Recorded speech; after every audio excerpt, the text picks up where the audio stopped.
चलो भाई, खाने का टाइम हो गया है, सब लोग उठो और खाना वाना खा लो। और दिया, तुम भी जाकर हाथ मुंह धो लो और बाहर आ जाओ, मैं तब तक खाना लगाती हूँ। जी मम्मी जी। और ये दीपक कहाँ चला गया? इसको तो जब देखो बस काम काम और काम। अभी थोड़ी देर पहले कमरे में आए तो थे। अच्छा? हाँ, अपने बैग से लैपटॉप निकाला और फिर बाहर चले गए। पक्का छत पर गया होगा, वहाँ अपना काम निपटा रहा होगा। बताओ, अपनी शादी की छुट्टी पर है और ये कलमुहे ऑफिस वाले बेचारे को छोड़ ही नहीं रहे। अरे आग लगे ऐसे ऑफिस को। मम्मी जी, अगर ऑफिस को आग लग गई तो फिर ये काम कहाँ करेंगे? ये भी सही है। ये ससुराल में दिया का पहला दिन था। कुछ देर बाद वो अपने पति दीपक के साथ खाना खाने बैठी। खाने में शाही पनीर और रुमाली रोटियां थी, जिन्हें देखकर दिया बहुत खुश हो गई। वाह मम्मी जी, ये रुमाली रोटियां आपने बनाई हैं? अरे नहीं बहू, ये तो शादी में आए हलवाई ने बनाई है। भैया, मुझे नहीं आती ये रुमाली वुमाली। हाँ, थोड़ी मेहनत तो है, पर ये रुमाली रोटी लगती बहुत अच्छी है ना मम्मी जी? हाँ चलो, तुम खाना शुरू करो ना, वरना सब्जी ठंडी हो जाएगी और रोटी भी। सुमित्रा की बात सुनकर दिया खाने पर फोकस करने लगी। फिर अगले दिन, दिया बेटा, अब सारे रिश्तेदार चले गए हैं, अब तुम आज पूरा दिन आराम करो। आज खाना मैं बनाऊंगी, फिर कल तुम्हारी पहली रसोई होगी। ठीक है मम्मी जी, जैसा आप कहें। उस दिन सुमित्रा ने तीनों वक्त बढ़िया बढ़िया खाना बनाया, तीनों टाइम अलग अलग सब्जी। फिर रात को सोने से पहले, सुनिए, मम्मी जी ने आज क्या बढ़िया खाना बनाया था ना? हाँ, मेरी माँ बहुत अच्छा खाना बनाती है। मैं जानता था कि तुम्हें भी उनके हाथ का खाना बहुत अच्छा लगेगा।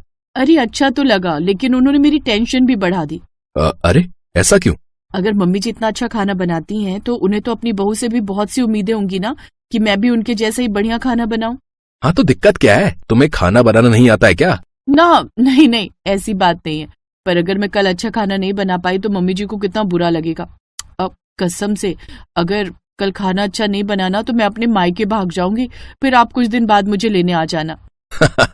अरे यार, कितना डर रही हो तुम, मुझे तुम पर पूरा भरोसा है। पर आपने तो मेरे हाथ का खाना अब तक खाया भी नहीं। अब हाँ, वो तो है। तुम एक काम करो, फोन से वीडियो देखकर एक दो बढ़िया रेसिपी सीख लो और वही डिश कल बना लेना, ठीक है ना? हाँ, ये अच्छा आइडिया दिया आपने। दीपक अच्छा लड़का था, उसने दिया की परेशानी का बढ़िया उपाय दिया था। थोड़ी देर बाद दीपक और दिया दोनों मोबाइल में बढ़िया बढ़िया डिशेस देखने लगे। और फिर अगले दिन, बहू उठ गई क्या? हाँ मम्मी जी। चलो फिर मेरे साथ, आज तुम्हारी पहली रसोई है ना, तो सबसे पहले चलकर भगवान जी का आशीर्वाद ले लो। हाँ मम्मी जी, चलिए। पूजा करने के बाद दिया रसोई में चली गई और खाना बनाने लगी। तभी उसकी सास सुमित्रा फिर से उसके पास आती है। मैं और तुम्हारे पापा बाहर टीवी देख रहे हैं, तुम्हें कोई भी मदद चाहिए तो मुझे आवाज लगा लेना, ठीक है? देखो, यहाँ इस तरफ सारे मसाले हैं और वहाँ दालें और बाकी सामान, ठीक है ना? जी जी, ठीक है मम्मी जी। सुमित्रा के जाते ही दिया ने अपना माथा पकड़ लिया। दरअसल उसे सारी सब्जियां तो बनानी आती थी, पर रोटी बनाने में उसका हाथ तंग था। मायके में उसकी माँ उसे बार बार अच्छी रोटी बनाने को कहती थी, पर दिया को तो आटा गूंथने और रोटी बनाने में कभी इंटरेस्ट आया ही नहीं। आज तो मैं मर गई। हे भगवान, मेरी रक्षा करना। अगर मेरी रोटी जल गई या फिर कच्ची रह गई तो फिर तो मेरी शामत है आज। दिया को जिस बात का डर था वही हुआ। उससे कुछ रोटियां कच्ची बन गईं और कुछ ज्यादा सिक कर काली हो गईं। फिर थोड़ी देर बाद दिया अपने हाथ से बनी सब्जी रोटी लेकर बाहर आई। लीजिए मम्मी जी, बन गया खाना। हाँ हाँ, लाओ बहू, बड़ी देर से भूख लग रही थी। आज तो हम जो है अपनी नई बहू के हाथ का खाना खाएंगे भाई। दिया ने कांपते हाथों से सभी के लिए कटोरी में सब्जी निकाली और फिर, बहू रोटी भी तो लाओ। वो पापा जी, पहले सब्जी खाकर देखिए ना, मैंने बिल्कुल अलग स्टाइल में बनाई, आपको अच्छी लगेगी। फिर बाद में खाते हैं ना रोटी।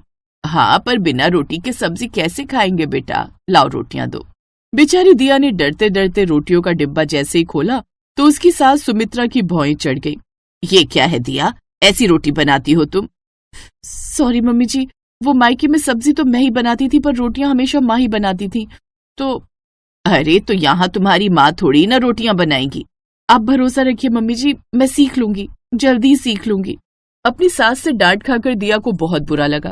फिर कुछ देर बाद, यार सब गुड़ गोबर हो गया। ओह, इतनी टेंशन मत लो, मम्मी पापा को तुम्हारी सब्जी बड़ी पसंद आई, चाट चाट कर खाई उन्होंने। हैं? सच में? पर ज्यादा खुश होने की भी जरूरत नहीं है। रोटियां थी तुम्हारी खाने लायक, तो सब्जी ही चाटेंगे ना। तुम ना जल्दी से अच्छी सी रोटियां बनाना सीख लो, वरना बड़ी मुश्किल हो जाएगी। मैं सीखूंगी, जरूर सीखूंगी। शुक्र है आज तो सारे घर वाले ही थे, कोई मेहमान नहीं था, नहीं तो आज तो सुपर बेइज्जती हो जाती मेरी। उस दिन के बाद से दिया पर अलग ही जुनून सवार हो गया। वो जी जान से रोटियां बनाना सीखने लगी। धीरे धीरे उसकी रोटियां फूली हुई और एकदम गोल बनने लगी। लेकिन दिया का जुनून यहीं पर नहीं थमा, बल्कि उसने सादी रोटियों से बढ़कर और भी कई तरह की रोटियों में हाथ आजमाना शुरू कर दिया। और फिर एक दिन, वाह बहू, आज तो रोटियां बड़ी मुलायम है, शाबाश। हाँ, और कितनी पतली भी है, एकदम कागज के जैसी।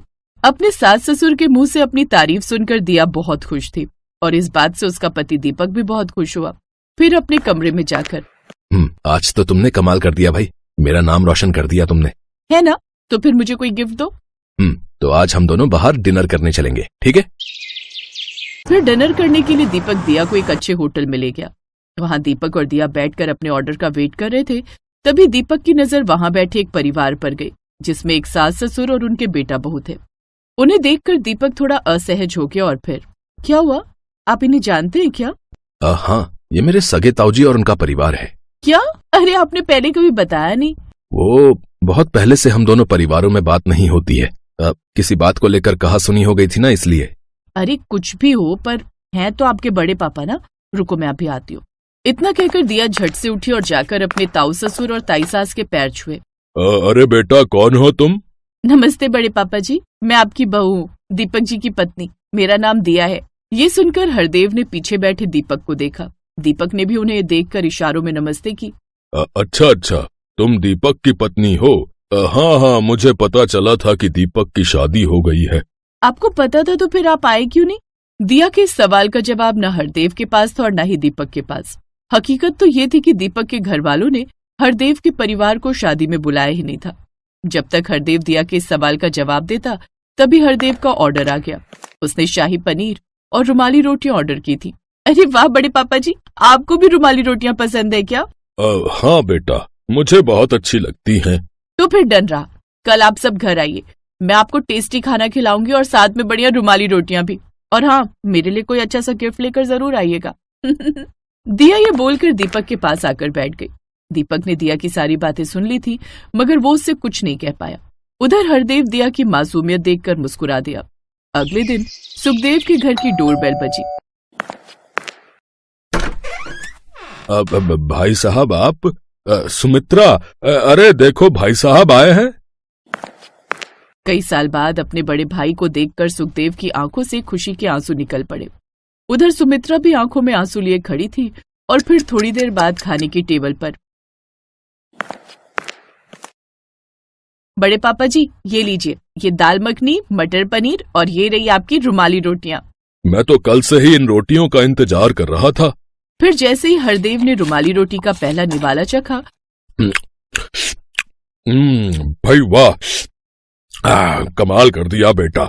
मैं तो कम से कम 8 रोटी और खाऊंगा। हाँ, अपने सुक्कड़ ससुर से पूछ ले, इसको एक और रोटी चाहिए या इसी एक में हो जाएगा? हरदेव की बात सुनकर सभी लोग हंसने लगे। दिया के प्यार और उसकी गर्मा गर्म रुमाली रोटियों ने एक बार फिर एक परिवार में प्यार की गर्माहट भर दी थी। एक बार फिर एक टूटे परिवार को जोड़ दिया था और इसके लिए सभी उसे आशीर्वाद दे रहे थे।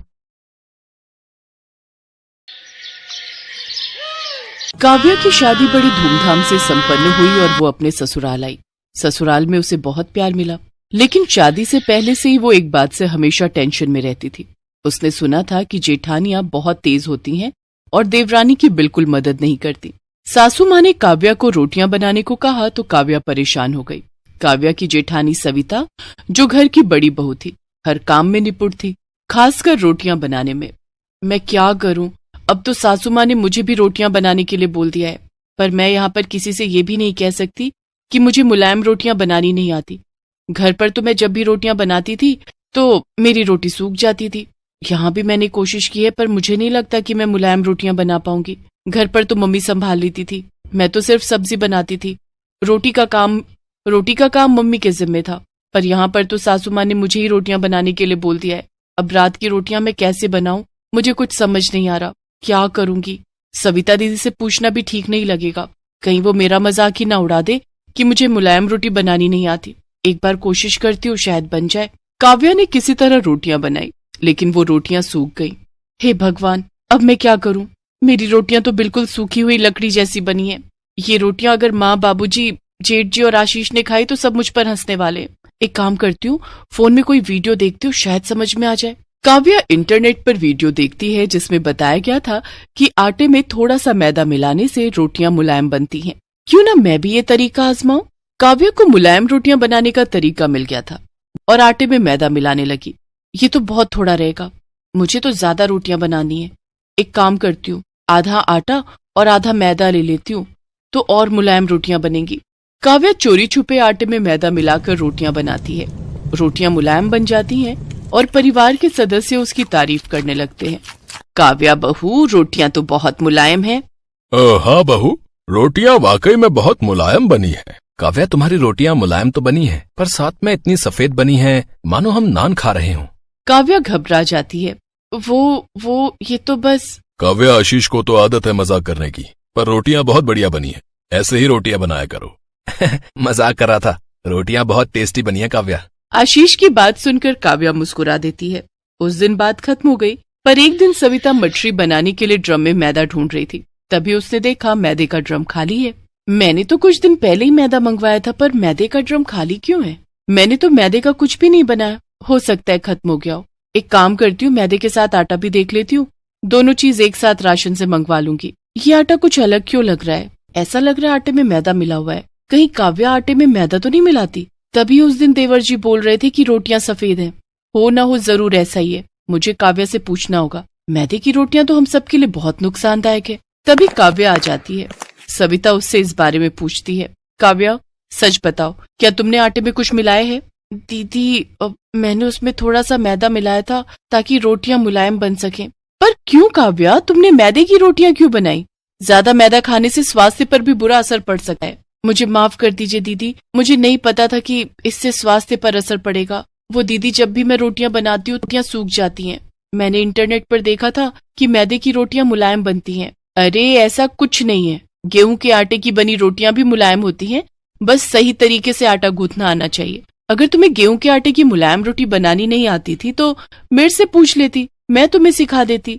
दीदी, वो मैंने तो सुना था कि जेठानियां बहुत गुस्से वाली होती हैं। सॉरी दीदी, वो मैं थोड़ा घबरा गई थी। काव्या, ये सब किस्से कहानियों में होता है कि देवरानी जेठानी लड़ाई करते हैं। सच तो ये है कि मैं तुम्हें अपनी छोटी बहन की तरह मानती हूँ। मुझसे एक बार पूछती तो सही। चलो, मैं तुम्हें सही तरीके से रोटियां बनानी सिखाती हूँ। थैंक यू भाभी। अरे इसमें थैंक यू की क्या बात है? तुम मेरी अपनी छोटी बहन की तरह हो। देखो, आटे को अच्छे से गूंथो और पानी को धीरे धीरे मिलाओ। ऐसे रोटियां मुलायम और स्वादिष्ट बनेंगी। सविता काव्या को सही तरीके से आटा गूंथ कर रोटियां बनाना सिखाती है। कुछ दिनों बाद काव्या भी सविता की तरह मुलायम रोटियां बनाना सीख जाती है। परिवार में किसी को भी इस बारे में कुछ पता नहीं चलता कि उन्होंने मैदे की रोटियां खाई थी। इससे परिवार में खुशी और प्रेम भी बना रहा। साथ ही सविता और काव्या दोनों देवरानी जेठानी का रिश्ता और भी मजबूत हो गया और दोनों ने मिलकर परिवार को खुशहाल बनाए रखा।